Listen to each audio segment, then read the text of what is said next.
Okay.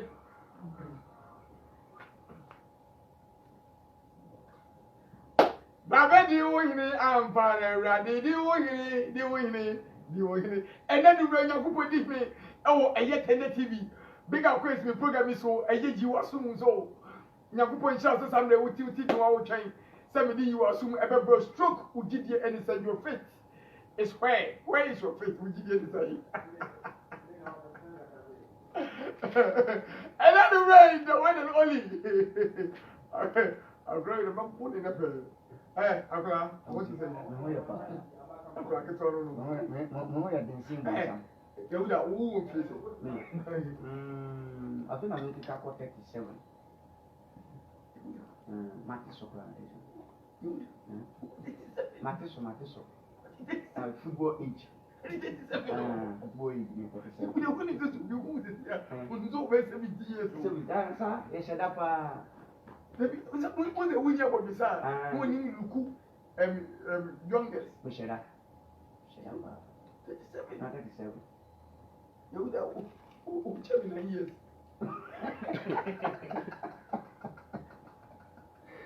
Yeah, you know, 7 years. Maybe I'm a bit on the 30s. Okay, you're a fan of when you know. So what kind of Bible? Papa ye etimi manipa enyini eche wasasi so. Se papa etimi manipa enyi che wasasi so dia na mi bisa wo se ene enumre yi no. Se de eye yeni ankase asokyem ayete adina yewo se enipa da se bia no o papa ye etimi ema wo yi na wasasi so ana bode so so no ekum eye bode fo. So Bible no my pan enyi che na babo ben so le send pakon boy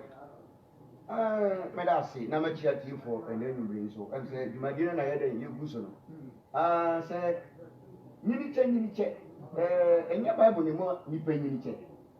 ya abrabo papa na nipa obo a e ma wo ye de onyini che but e ko Bible mo si papa bi e fa na Metusala onu me nyini che sa na o mo ye de o mo kan de say Metusala onyini che yo wanyini encho me so kwa me so me fa so abon me bra na me so manyi aja me ka se sia me papa o ti ase 121 ma papa me a me papa o ti ase ami ka se o me e bibia o fie 121 wanya 121 o adenti ye wa bra bo bi obobo ya onyini che ebi na ye ka ho asem ndro ano o ti ase enti enye Bible e na be kire ye papa ye Bible no kora ba ye kora na ye to papa ye buyi because so be catch them say Bible na be kire your papa ya and they sabi o kai Bible no ba bia o say nya Nyankopon suro nyansa nditi ase eni nya bisuro ndom person mo kire say we sa book we nyame asem the that is time a book in nyamba Africa no na ye na no sabi o munim nyame asem ana nyame asem bi ni book mu na wo nyame asem etini pom ndum be nyini acha enye kwa so enye kinkan Bible eye mo be ye bu mpenifo na ntiye emfo obi yire endi konkonsa bibiye obi nyini ache na ye papa eni obi ntwe manso asem ba na asem no kura wudi mu fo a wode gya mu che eno anu be nyini ache enye hu se minim eno anu obi nyini ache nyini che de Bible eni nyini che ni twaka bia and two person nyini cha eni Bible no da bi de na wo be ye Bible no mo e be ma wa nyini ache see dia say yesi di we jale nani na nkwa nwa wasasi so me the Bible na kai ai bi nti sabi ye pese e kire ka se sabi nkenye book yi na ba ya nka ye nim se buade won Bible no kora ba ye na ye mu ade because Bible no e ba ye na e bi ade bi ba ye human right de bi asama ye ka ne se broni na o de religion ba ye e broni na na democracy ba ye enti Africans ne ye no abrofo no trapo ye omu di religion any democracy di ba ye nti se wanye ye fa ne say democratic we religious eno so na say ye no nti se say your children right akola wo fie no mu ade a wo twe aba enye yie wo bo no pe report wa wo bedam ba tete ne nte sa tete no mame etimi di nani e kasa kire wo mame timi di nan ni nan ye sign bi no kasa kire wo na wo hu dia wo mame na papa pe so ye de wo kire but ende ye say children right human right wonim wo ba ne ye bibi na wo twe aba wo bo no kora ye te watum na wo bo no nti ama yire mu ade me kai mi nse da nyini baby a me fi kura me free so ya fra wa nyina man e wo ketekrache se wo twam baby a wo ko bia na wo hia pani na pani so fie fom baby o fi bia se de wo so ne so ano wo be jai baby a wo ko no be ki so na ko fie ansa wo be sia ko ba enne e se wo botom kura no pese otwe na wo oje onioma o de be fam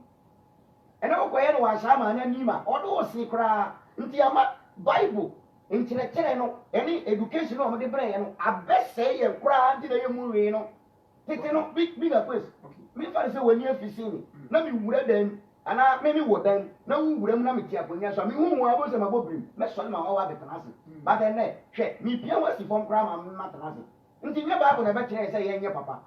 yɛ deɛ ne bible ni kaka biara because deɛ nti a meka saa ne sɛ wohwɛ asase yi so a there were different types of religion. I mean, cabin count, Rebecca 80,000. Maybe a Buddhist, maybe a Shintoism, Christian, and you're funny saying. Obedience as is so in Bible.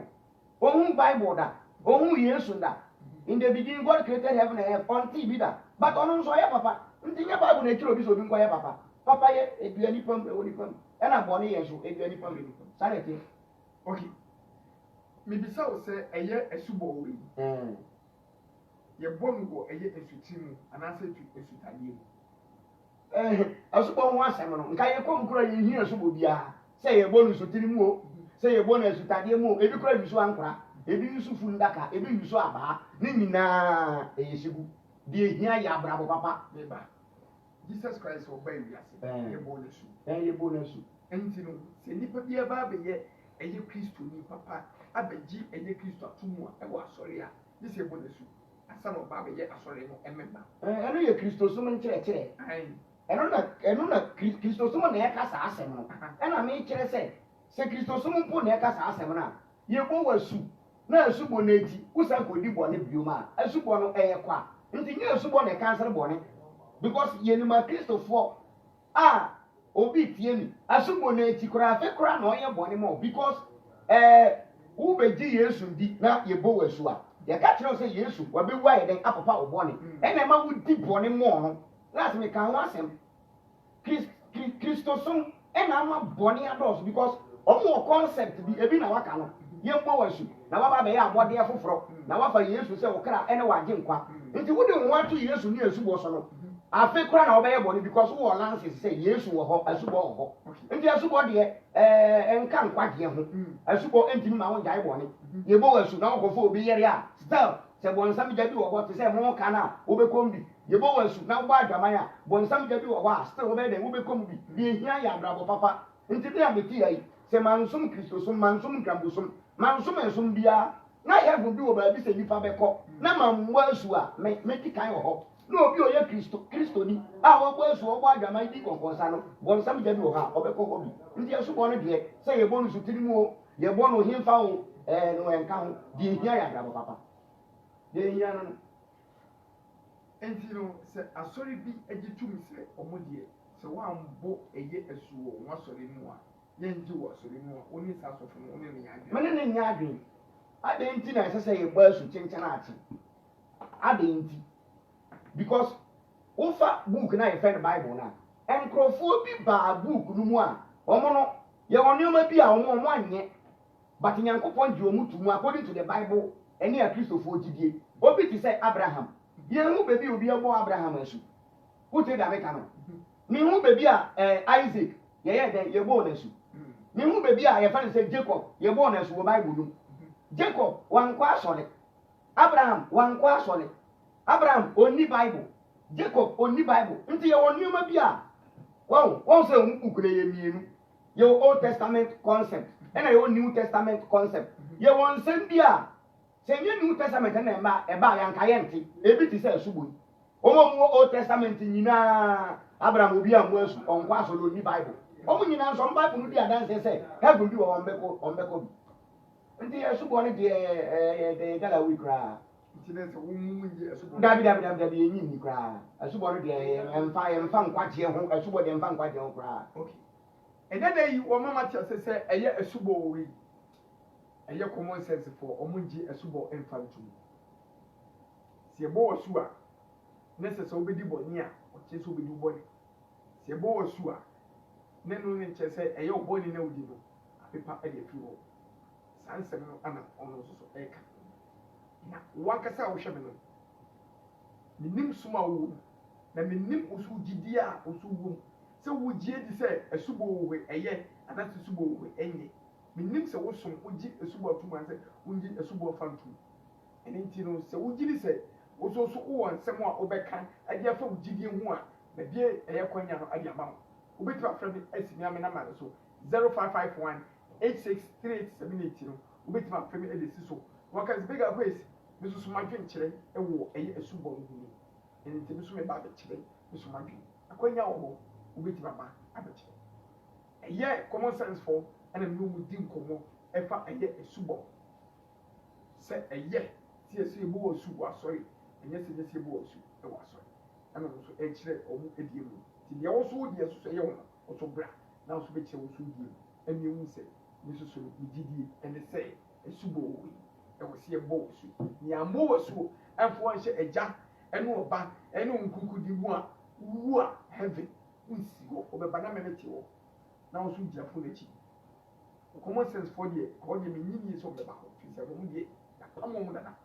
ti se mi gbomu sa ba gbomu chi gira enchew ba bia kutupa bi twa na we die e twa so ne fi wa ko kachi se wo so bunyi sa subo ntumu a wo ne bisa wo se asori dem ayi neti so for konkron so for bayi ogunsa eye anase nyese so for ogunsa ero de se so for ogunsa mejitum mejitum pa ensa guo boni bi ani ate asori bi wo ho na omu gunsa asori bi wo na omu gunsa sa asori me nya meko because kamama mre ho ensa gu ensa gu we so for a enso tie nyakopon chechire mu no as a pastor sofo ukogu nsa dia na za kwese ukofra na mabuso ana da baye wasori o mo nyankopon no kora pensa gu Numbers chapter 28 verse 1 nyankopon pensa gu papa eboa no ugu nsa na wo afọ de wo si odwan